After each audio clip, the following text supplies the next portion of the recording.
Good morning. So today we're going to talk about actual investing. And by actual investing, I mean what mutual funds to choose to put into your account. Now, remember, we've already chosen our grocery store, our brokerage firm. So we're with Fidelity or Vanguard or whatever. We've chosen the account type. You have an IRA, you have a brokerage account, you have a 529, whatever. So that's the type of cart that you're going to hold your groceries in. Now we're at the point where we're going to pick our groceries. Now, also remember, we had a whole conversation about risk. So I don't want you to overthink this, but remember what you feel about risk. All right, now we're ready. So remember, I also said there were only two types of funds you need to know about: target date and index. So I'm going to talk about the target date funds in terms of risk.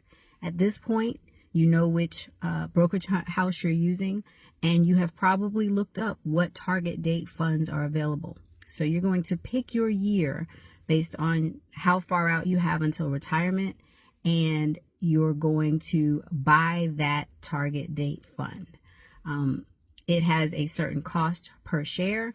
You're going to, whatever you've funded your account with, you're going to put all of it into that target date. Or maybe you want to have two. Maybe you're not sure about your retirement date and you want to pick one for 2040 and one for 2045.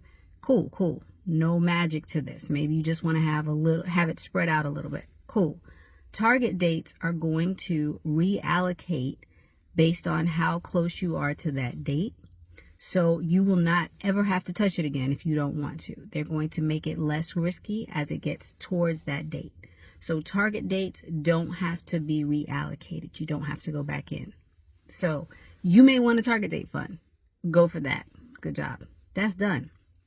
Or you may want the 3-fund portfolio.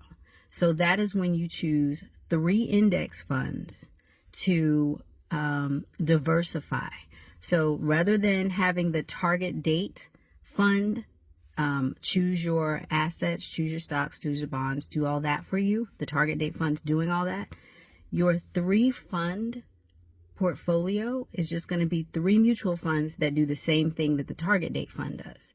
The difference is in the index funds, you're going to have to allocate that. So, for example, in the target date funds, as you get closer to retirement, they're going to put more bonds in your account and less stocks. If you choose the 3-fund portfolio, you're going to have to choose to increase your bonds as you get closer to retirement. So I'm not going to name the 3 funds. I'll put those in the comments. Don't worry about it. But essentially, you are choosing one fund that has all stocks, the entire market, the entire U.S. stock market. So you're going to choose one fund for that.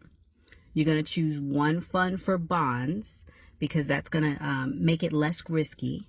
And then you're going to choose one fund for international stocks, right? So that's going to give you exposure or diversify you to the international markets.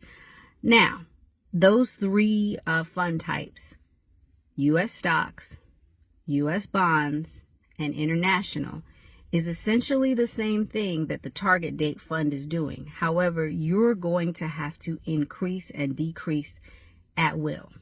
Now, why would you want to do that as opposed to just choosing a target date? Expenses. Target date funds are going to move the things in and out for you as needed, but there's a higher expense ratio. It's going to cost you a little more to do a target date fund than to do 3 index funds. So let's say you were going to do the 3 index funds. Here's the part where I think people think there's magic. There's no magic to it. If I personally have a long time till retirement, then I'm going to, let's say we have $100, then I'm going to put probably $75 in U.S. stocks. Why? Because I have a long time till retirement and I'm not too worried about losing money because I have a long time to recoup it, right? To get it back.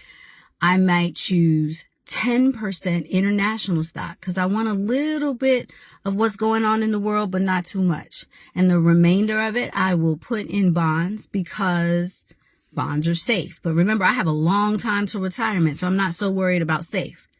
The opposite of that is I'm retiring in the next 5 years. So I'm going to put 50%, 60%, maybe 75% in bonds because I want to make sure that my money is there in 5 years. And then I might put a little bit in the total U.S. stock market and then a little bit in international. The deal is in index funds, you get to choose your allocation. They call that asset allocation. You're choosing how much of each fund type to use. You only have 3. So how do you feel about international stock? How do you feel about U.S. stock? How do you feel about bonds? You kind of feel that out. There's no magic. You can read some things. You can get a little more information about some things, but there's no magic except for your feeling about risk and your feeling about how much time you have to need that money. So to recap, and I know this was a long one, but it's kind of a big deal. You can choose a target date fund. They're going to allocate for you. They're going to move it up and down according to the level of risk towards your date.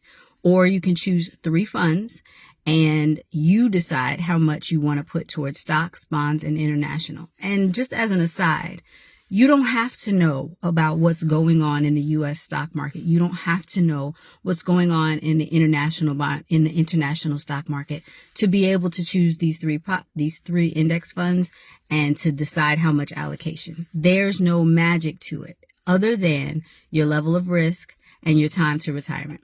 That's all for this video. I hope it helped. Let's talk about it in the comments. I will put the exact fund names in the comments so y'all will have them. Y'all take care.